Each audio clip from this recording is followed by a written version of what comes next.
Salut à tous, c'est Rick le Check et la musique, mais pas que. Aujourd'hui, une nouvelle collab avec deux copains de YouTube, à savoir Roux Guitare et Laurent Kremer. Il nous est venu l'idée de vous proposer des solos sur une grille d'accords qu'on appelle Anatole. Donc c'est un peu rétro, il y a des couleurs jazzy et c'est typé, disons, années 60. Vous pourrez télécharger gratuitement les PDF qu'on a mis à disposition dans les boîtes de description de nos 3 tutos qu'on a sortis simultanément. Ouais, on essaye des trucs, hein. Et pour bien bosser, vous pourrez également télécharger le MP3 du backing track créé par Laurent Kremer, que vous trouverez également dans la boîte de description de son propre tuto. Bah oui, il faut bien aider les petits jeunes. Voilà, avant de démarrer, n'hésitez pas tout de suite à laisser votre petit pouce bleu, après on oublie, et puis on est triste. Ça y est, c'est fait? Bah écoutez, dans la foule, n'hésitez pas aussi à laisser un petit commentaire, hein, ça fera plaisir de vous lire. Et puis stop au blabla, je prends ma gratte et je vous montre comment j'ai construit le solo que vous avez entendu au début. Alors dans ce backing track, on va trouver des sonorités jazzy, il y a donc de fortes chances qu'on ne puisse pas utiliser une gamme unique, comme on ferait en blues ou en rock, genre une pinta, pour l'intégralité du solo. Je vais donc me rapprocher, vous montrer mesure par mesure qu'est-ce que j'ai choisi de faire en fonction des accords qui sont joués dans la structure. Alors donc on est dans une tonalité de sol majeur, voici les 4 premiers accords qui couvrent les 4 premières mesures du morceau, sol, mi mineur, do, do mineur. Voici de près ce que j'ai choisi de jouer par-dessus ça. Donc premier plan, très bluesy. Alors là, j'ai fait comment pour bâtir ça? Je sais que je suis sur un accord de sol majeur sur la première mesure, ok, sol majeur c'est ça. Ça peut être aussi ce doigt-là, peu importe. Ce que je fais, je visualise bien mon petit sol majeur, ma petite triade là-haut. J'écrase ici en 5-5 des cordes de sol et si. Après, je ferai entendre 3-3 des deux mêmes cordes. Et tout de suite, dès que je les ai jouées, hop, j'ai fait rapidos une appoggiature brève pour faire entendre la tierce majeure. Et je reviens sur la fondamentale. Et je pars ça sur le et du troisième temps. Donc genre 1 et 2 et 3 et 4. Ok, la dernière note de mon plan. Le sol aigu. Et j'ai choisi ensuite, pour ne pas rester bloqué dans cette zone-là, d'aller chercher la même note, le sol également, en 8e case du si. Voilà. 2 et 3. Oh yeah. Dès que je suis rendu ici, je vais jouer ça. Alors, qu'est-ce que je fais? Ici, on est toujours en sol majeur. Hein. Eh bien là, j'ai visualisé mon accord de sol sous cette forme-là. Vous voyez, c'est une forme de do. Ah, c'est génial. Ça, c'est do majeur, ok? Je remplace par ces 3 doigts-là. Donc, si je veux faire un do dièse majeur, je décalerai tout, je fous un barre ici. Si je pousse, ça fait ré majeur, ré dièse, mi, fa dièse, sol majeur. On a les mêmes notes que dans un accord de sol. Donc, si je sais que toutes ces notes-là fonctionnent, ben j'ai le droit de les mettre dans l'ordre que je veux. Là, j'ai choisi de faire... Donc, j'ai juste rajouté en plus de ces notes-là, ici, cette note-là, le mi, la sixte. Et après, je dessine vraiment l'arpège de mon accord. C'est comme si j'avais fait ça, quoi. Alors, du début, 2, 3. Ensuite. Cool. Là, j'ai rejoué à nouveau sur les notes que j'ai sous les doigts en faisant pareil, hein, la même note, la sixte là. Et je termine par un petit quart de ton très bluesy également à la fin de mon histoire. Ok, donc si je reprends du début.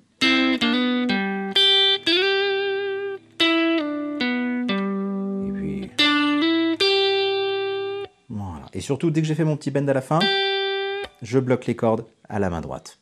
Rendu ici sur cette deuxième mesure, on est sur un mi mineur. Alors qu'est-ce que j'ai fait? Eh bien j'ai choisi de faire ça. Parce que je suis un gros feignant. Je me suis dit mi mineur, je pourrais le colorer avec une 7e. Et il se trouve que ces notes-là, les 3 dernières aiguës, forment un mi mineur. Plus le ré qui est la 7e. Donc du coup, j'arpège les notes d'un mi mineur 7. Puis comme j'ai le vibrato à disposition, j'ai choisi de faire ça. Voilà. Ensuite, à la 3e mesure, on est sur un accord de do majeur. Alors do majeur, c'est pareil, hein, ça peut être ça, je barre en 8e case. Donc, je peux faire ça, je peux faire ça, machin. Et là, bah, c'est pareil, issu du blues. Voilà, c'était la mesure 3. Donc j'ai attaqué la 10e case de la corde de si, je bend d'un demi-ton pour aller chercher cette couleur justement blues en diable. Voilà, et ce ti-lou-di, c'est vraiment construit, c'est vraiment les notes réelles, je veux dire, de l'accord de do. ça c'est la quinte, ça c'est la sixte, qui tire un peu vers la septième mineure, tierce, retour de quinte, ensuite. Alors, ici, je vais jouer non plus la tierce majeure comme on avait là, mais la tierce mineure. Pourquoi? Parce qu'à ce moment-là, on est sur un Do mineur. Qu'est-ce qui fait la différence entre Do majeur et Do mineur? Ça, c'est Do majeur. Ça, c'est Do mineur. Donc, en fait, c'est cette note-là, si je la joue, c'est majeur. Cette note-là, si je la joue, c'est mineur. Donc, comme j'étais en Do majeur mesure 3, et bien dans la mesure 4 en Do mineur, ce coup-ci, je joue la tierce mineure. Et pour terminer la phrase, là c'est pareil, c'est bluesy à mort, hein. Clac, je suis sur mon Do mineur, je vais gratter Sol et Si d'un coup, hammer-on et pull-off, 10e case de la corde de Sol. Et après je rattaquerai la 7e case, début de la 5e mesure. Je vous rejoue ces 4 premières mesures en vous disant le nom des accords sur lesquels on se trouve. 2, 3... Sol majeur, Mi mineur, après Do majeur, gros vibrato de la mort, après Do mineur, et puis, ok, rendu ici, mesure 5. On va trouver 2 accords, et c'est là que ça commence à se corser un petit peu. On va trouver un accord de Sol majeur, bon, et un accord de Mi7 bémol 9. Mi7, vous devez certainement le connaître, c'est ça peut être également ça. Hein. Là, on va plutôt le faire là-haut. Et comme c'est bémol 9, c'est cette note-là qui monte d'un cran, une case à droite. D'accord. On va changer le doigté parce que c'est pas très commode. Comme ça, moi je le fais. Il y en a qui utilisent sinon ce doigté avec le barré. Ok. Alors je joue cette mesure 5 déjà. 3, 4 et...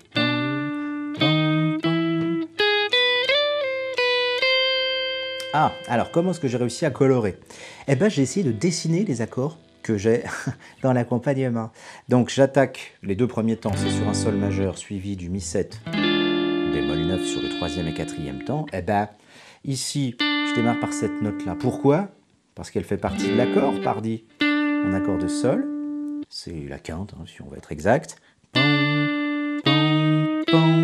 Et là, je rejoins par mouvement chromatique, donc cette note-là ne fait pas du tout partie de l'accord. Mais elle est sur le chemin pour atterrir sur le Mi, la 9e case de la corde de Sol. Et ça, c'est intéressant, puisque nous arrivons sur un accord de Mi. Ha! Donc, noir de croche. Et ensuite, dans l'accompagnement, on est vraiment sur le Mi7 bémol 9. Là, j'ai choisi de le colorer en jouant les notes d'un Mi7. Ok, donc un accord de Mi majeur, ça peut être joué comme ça en triade. D'accord. Fondamental, tierce, quinte, 7e. Ok, ben voilà. Du coup, mesure 5.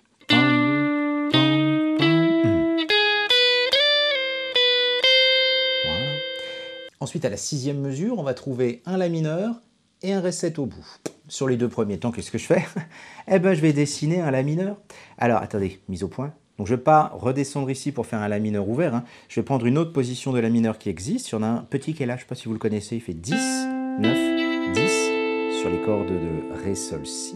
J'ai le droit même de rajouter la tierce doublée à cet endroit-là, ce qui donne 8, 10, 9... pardon, avec ce doigté-là. 8, 10, 9, 10. Et là, j'ai choisi de faire ça. J'ai joué le La plutôt que de jouer cette note-là, mais j'aurais pu jouer celle-ci. Hein. Et à la fin,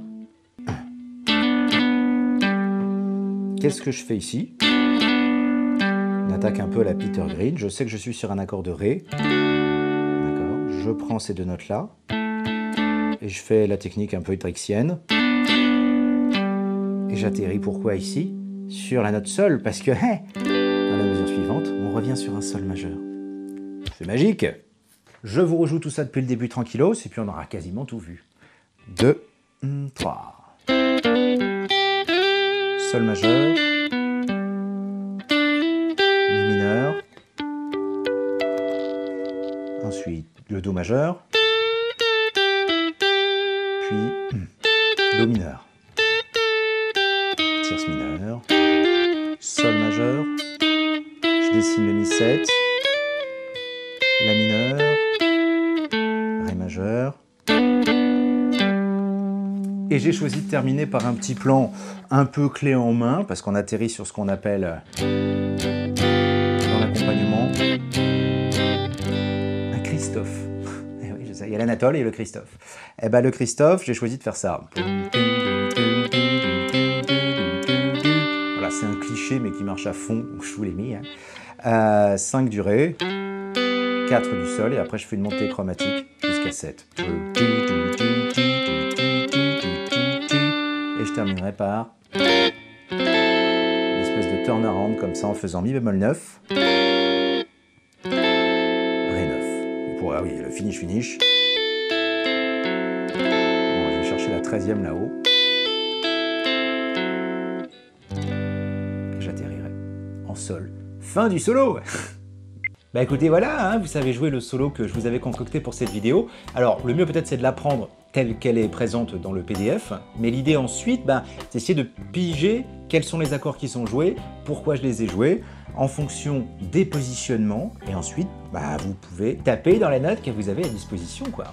Voilà, donc pour terminer et bien travailler, n'hésitez pas à aller télécharger le backing track qui est mis à disposition dans la boîte de description de la vidéo de Laurent Kramer. Et je le redis, mais n'hésitez pas à aller jeter un petit coup d'œil à son travail d'excellente facture. Puis évidemment, n'hésitez pas à découvrir ou redécouvrir l'excellent taf du copain Roux Guitare. Voilà, écoutez, plein de bonnes choses à vous, portez-vous bien et à très vite au détour d'un prochain tuto. À bientôt!